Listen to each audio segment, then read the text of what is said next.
नमस्कार सभी को। ये हमारे एसक्यूएल सीरीज़ का दूसरा वीडियो है। पहले वीडियो में हमने क्रिएट कमांड पढ़ा था, जिसमें हमने देखा था कि क्रिएट कमांड की सहायता से हम किस तरह से डेटाबेस में एक नया टेबल बना सकते हैं। ये दूसरा वीडियो है जिसमें हम देखेंगे कि बनाए गए टेबल में हम वैल्यूज़ किस तरह से डाल सकते हैं। इस कार्य के लिए इंसर्ट कमांड का उपयोग किया जाता है। इंसर्ट कमांड की सहायता से हम किसी भी टेबल में एक रो इंसर्ट कर सकते हैं। जैसे यहाँ लिखा हुआ है, it is used to insert a row in a table. तो अगर मान लीजिए आपके पास एक कोई खाली टेबल है और कहा जाता है कि आप उसमें वैल्यू इंसर्ट करिए, तो आप दो तरह से वैल्यू इंसर्ट कर सकते हैं। वो वैल्यू रो वाइज हो सकती है या कॉलम वाइज इंसर्ट हो सकती है। लेकिन एसक्यूएल में जो वैल्यूज इंसर्ट होती हैं वो रो वाइज इंसर्ट होती हैं, अर्थात एक समय में एक रो इंसर्ट की जाएगी। अब इंसर्ट कमांड का उपयोग हम दो तरह से कर सकते हैं। वो दो तरह से हम कैसे कर सकते हैं, ये दो संभावनाओं पर डिपेंड करता है। पहली संभावना ये है कि जो रो हमको इंसर्ट करना है उसकी सारी वैल्यूज हमें पता है। जैसे देख रहे हैं हम यहाँ पे, रोल नंबर 1 है, उसका नाम राम है, बीबीए हरदा और उसकी स्कॉलर है 5000। यहाँ हमें पहली रो के लिए सारी वैल्यू पता है। लेकिन अगर हम दूसरी रो देखें तो रोल नंबर 2 श्याम और उसकी क्लास बीसीए है, लेकिन मेरे को इसकी सिटी और स्कॉलर नहीं मालूम। तो दोनों ही तरह से इंसर्शन का अगर करना है तो इंसर्ट कमांड का प्रारूप अलग अलग होगा। देखते हैं दोनों। सबसे पहला जो हम प्रारूप देख रहे हैं, when all values are known, मतलब जब सारी वैल्यू हमें पता है तब इंसर्ट कमांड किस तरह से चलेगा ये देखते हैं। तो इसका प्रारूप क्या है, पहले हमें इंसर्ट लिखना है, फिर इनटू कीवर्ड लिखेंगे, टेबल का नाम लिखेंगे जिस टेबल के अंदर हमको वैल्यू डालना है, फिर एक और कीवर्ड लिखेंगे वैल्यूज। इसके साथ ही फिर ब्रैकेट ओपन करके हम वैल्यूज दे देंगे एक एक करके, ठीक है। और आखिरी में ब्रैकेट को क्लोज करके सेमीकोलन बंद कर देंगे। अब एक एग्जांपल देखते हैं। जैसे मान लीजिए ये स्टूडेंट नामक टेबल में हमको ये पहली वाली रो इंसर्ट करना है ना। तो देखिए हम उसके लिए किस तरह से इंसर्ट कमांड चलाएंगे। सबसे पहले हमने लिखा इंसर्ट इनटू, फिर टेबल के नाम के स्थान पर हमारे टेबल का नाम स्टूडेंट, वैल्यूज, ब्रैकेट ओपन किया और वैल्यू दे दी। देखिए अब वैल्यू देते समय हमको दो चीजों का ध्यान रखना है। सबसे पहले तो हमको वैल्यू उसी क्रम में देना है जिस क्रम में हमने टेबल का निर्माण किया था। अर्थात हमने टेबल को बनाते समय सबसे पहले रोल नंबर दिया है, आरएनओ कॉलम दिया है, फिर नेम दिया है, फिर क्लास है, फिर सिटी है, फिर स्कॉलर है। तो इंसर्ट करते समय भी पहले रोल नंबर की वैल्यू आएगी, फिर नाम की, फिर क्लास की, फिर सिटी की और फिर स्कॉलर की, ठीक है। उसी क्रम में हमें देना पड़ेगा। दूसरी चीज हमको ये देखना है कि इंसर्ट कमांड जब हमने चलाया, क्रिएट कमांड जब हमने चलाया था तब हमने डेटा टाइप की बात की थी। दो डेटा टाइप यूज किए थे हमने, नंबर और CHAR। तो याद करिए किस किस के लिए हमने नंबर दिया था, किस किस के लिए CHAR दिया था। RNO के लिए नंबर, नेम के लिए CHAR, क्लास के लिए CHAR, सिटी के लिए CHAR और स्कॉलर के लिए हमने दिया था नंबर।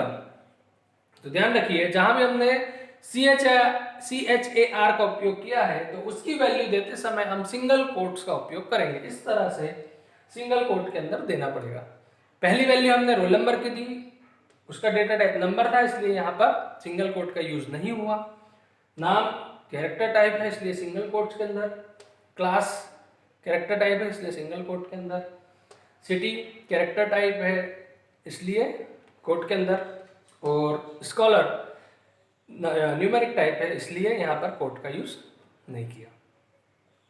फिर जैसे ही हम सेमीकोलन लगाएंगे हमको इस तरह से मैसेज आएगा 1 रो इंसर्टेड, मतलब हमारे टेबल में एक रो इंसर्ट हो गई है।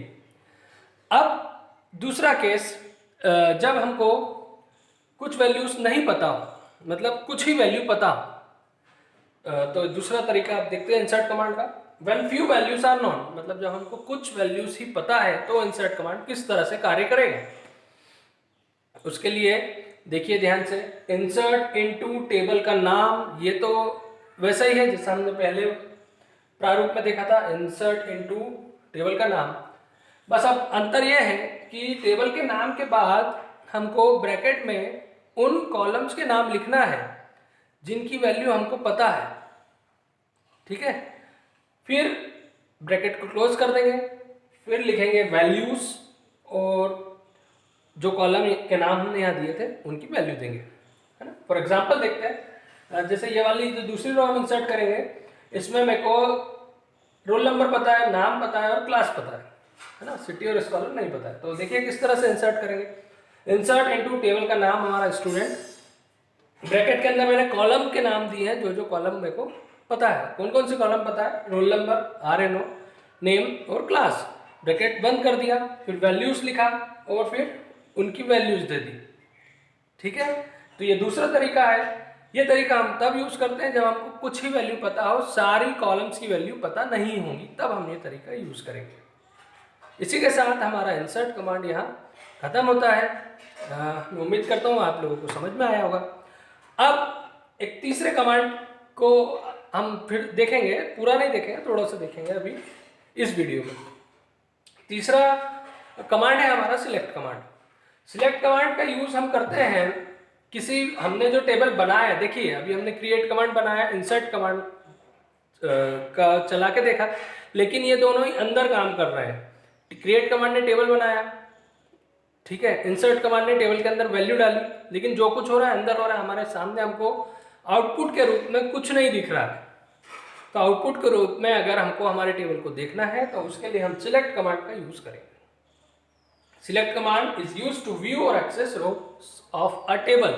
सिलेक्ट कमांड का उपयोग हम टेबल की रोज को देखने के लिए या टेबल का कहीं उपयोग करने के लिए करते हैं, ठीक है। कई तरह से हम सिलेक्ट कमांड को चला सकते हैं। अभी इस वीडियो में हम केवल एक ही तरीका देखेंगे, to view all rows and columns. अगर मेरे को मेरे टेबल की सारी रो और कॉलम देखना है तो उसके लिए इंसर्ट कमांड सिलेक्ट कमांड किस तरह से चलेगा वो देखते हैं।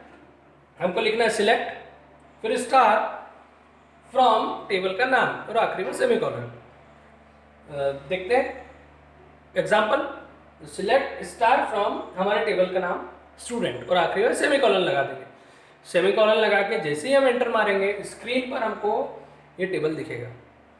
जैसे यहाँ पे मैंने टेबल नहीं बनाया है, लिख दिया अबाउट टेबल, मतलब यही का यही टेबल इस तरह से हमको आउटपुट में दिखेगा।